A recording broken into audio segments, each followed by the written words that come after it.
Le agradezco mucho al doctor Andrew Comas, profesor investigador de la Facultad de Medicina y del Centro de Investigación en Ciencias de la Salud de la Universidad Autónoma de San Luis Potosí, que nos acompaña hoy en Mega Noticias. ¿Cómo estás, doctor? Hola, muy bien, muchas gracias por la invitación. Oye, feliz 2022, aunque sabemos que de pronto ha empezado un tanto sombrío y que bueno, la pandemia de nueva cuenta nos pone de cabeza a México entero. ¿Cómo está avanzando la estrategia de vacunación frente a esta nueva oleada? ¿Tendríamos que estar yendo un poquito más rápido?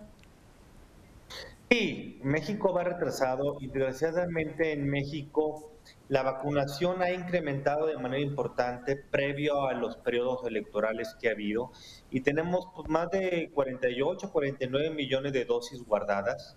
Y vamos lentos porque a los meses que tienen Cancino, que apenas hoy se le está vacunando con Moderna, que es excelente opción, se les debería de haber empezado a vacunar hace 6 meses y ni siquiera son con vacunas compradas por el gobierno mexicano, son vacunas donadas por el gobierno de Estados Unidos.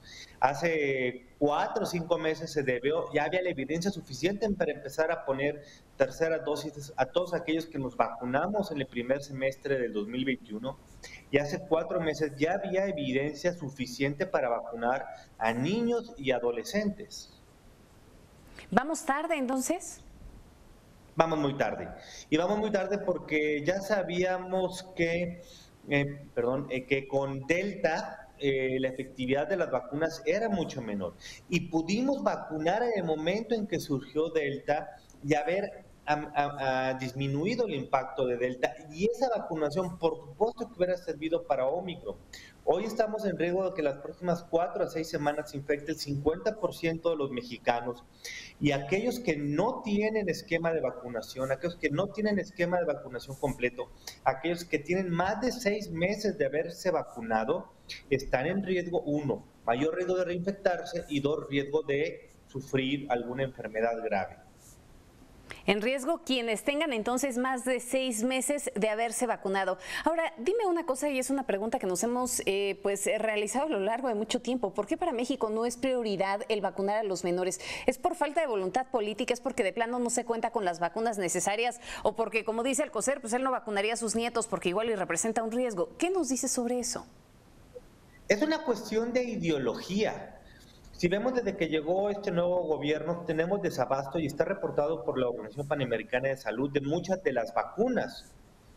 BCG, hepatitis B, pentavalente, polio, BPH, DPT, ¿sí? Rotavirus. Tenemos desabasto de esas vacunas.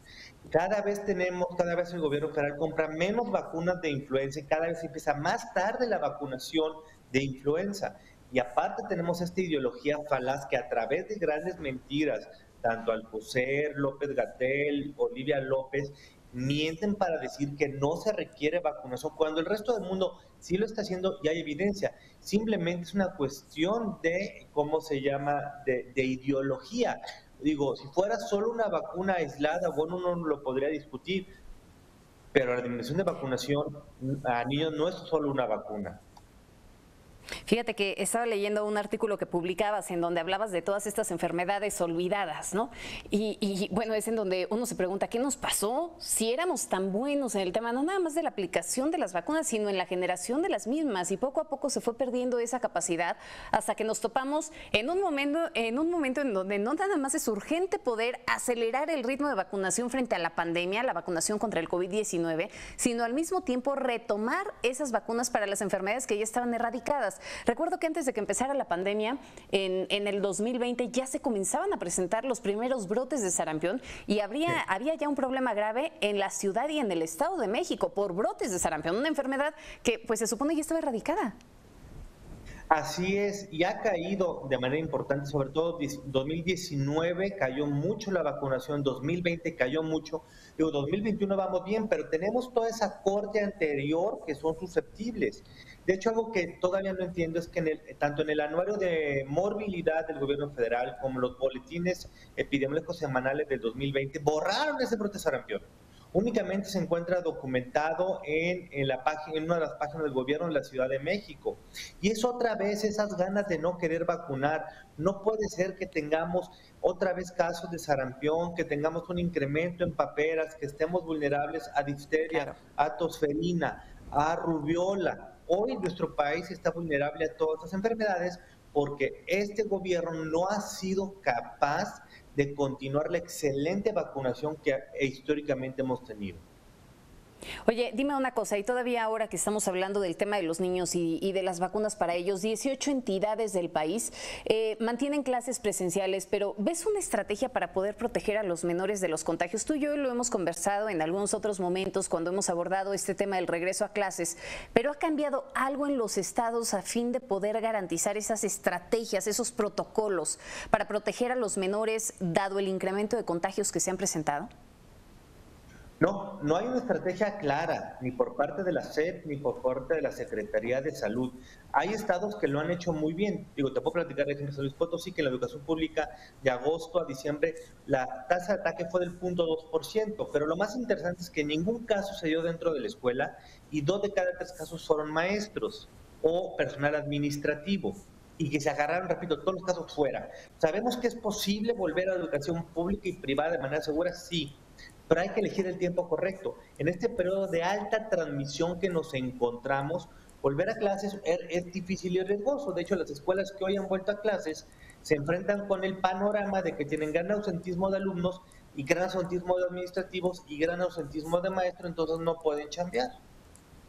Claro. Entonces, en este momento, dadas las condiciones del incremento de contagios, no sería prudente regresar, aunque ya está comprobado, pueden convivir en una escuela, pero en este momento sin duda puede ser un asunto un tanto complicado. Ahora, déjame preguntarte, ¿la vacunación está logrando su objetivo? Te lo pregunto porque muchos creían que ya una vez vacunados iban a tener todo un escudo protector, que no se iban a infectar, que no les iba a pasar nada, pero pues ya sabemos que no es así, ¿no? Estaríamos peor si todavía no tuviéramos ese 63% de la población vacunada y bueno, hablamos solamente del 56% con un esquema completo. Sí, la vacunación ha venido a disminuir la carga hospitalaria, a disminuir las disfunciones. Digo, hay que entender que es que luego dicen, no, es que Omicron es una gripita, es un covichito, porque no mata tantos. A ver, no mata tantos porque los más vulnerables ya se nos murieron y porque tenemos vacunación. Sin embargo, algo que observamos en la segunda mitad de la tercera ola es que tanto los casos como la mortalidad en personas mayores de 60 y 70 años, después de haber bajado mucho en la primera mitad de la tercera ola, incrementaron en la segunda mitad de la tercera ola. Y en parte esto se debe a 2 efectos: la falta de vacunación en jóvenes y en niños y la pérdida de la protección en los que se vacunaron en el primer semestre. Claro, si no hubiéramos tenido la vacunación, este desastre hubiera sido mucho mayor, pero por ejemplo, a pesar de la vacunación, si se cumple las proyecciones de que en esta cuarta ola se infecte el 50% de la población, estamos hablando que ese 50% de la población, que serán unos 63 millones, estará generando entre muertes directas e indirectas, vaya, muertes totales asociadas a la epidemia, entre 250 y 300 mil muertes. Sí, claro, solo una porción de estas son declaradas por la Dirección General de Epidemiología y la gran mayoría sí son rescatadas a través del INEGI. 250,000 muertes, entonces, nada más en esta cuarta ola. Si dejamos que se infecte el 50% de la población, sí, por supuesto, porque cuando ya corregimos la tasa de letalidad, ya cuando corregimos por el subregistro tanto de casos como de defunciones, nos da que a nivel mundial ese 2% de letalidad en realidad es un 0.4% y México pasa de un 7.3% de letalidad a entre un 0.4 a un 0.6% dependiendo cómo lo analices. Y ese 0.4, 0.6% de 63 millones, estamos hablando entre 250 y 300 mil personas. Perdón, déjame retomar el asunto de la vacunación para los maestros. Nos decías, a ver, a ellos originalmente se les había inoculado con CanSino y demás. Ahora sabemos, les están aplicando Moderna, pero, sí. Perdóname, doctor, pero aquí el asunto dentro de todo esto es... Sabemos también de personas que en todo este ínter, una vez que ya habían sido vacunados con CanSino, pues se fueron a aplicar otra dosis, ¿no? Por el miedo de volverse a contagiar, porque creyeron que era necesario tener un refuerzo.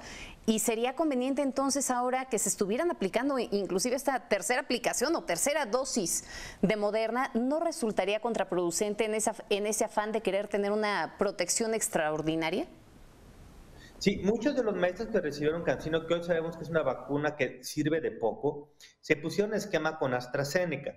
Aquellos maestros que tengan ya su esquema completo con AstraZeneca deberían de esperar por lo menos de 5 a 6 meses para tener otro refuerzo, ¿sí? Por ejemplo, Chile como país que aplicó de manera masiva la CanSino prácticamente no le está contando y va por la cuarta dosis. ¿Por qué va por la cuarta dosis? Porque no está contando CanSino.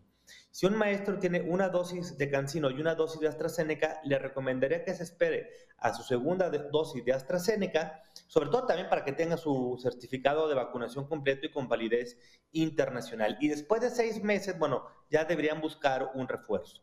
Ahora, si ningún maestro, si hay algún maestro, perdón, que no se ha aplicado o no se aplicó un refuerzo de AstraZeneca o de cualquier otra vacuna, sí que se aplique el de Moderna. Y también tenemos que entender que no podemos ponernos más de las vacunas ahorita recomendadas por una cuestión de justicia social. En nuestro país no hay un fácil acceso a la vacuna. Muchas veces es toda una bronca poder acceder a la vacunación. Entonces, tampoco se trata de tener más dosis que las que me tocan porque estoy dejando a alguien más sin su vacunación. Entonces, por un tema de justicia social, pero bueno, además esperar estos 6 meses en dado caso que se hayan aplicado también algún refuerzo, en este caso de AstraZeneca. Doctor, como siempre ha sido un gusto, muchísimas gracias. A ti, muchas gracias por la invitación.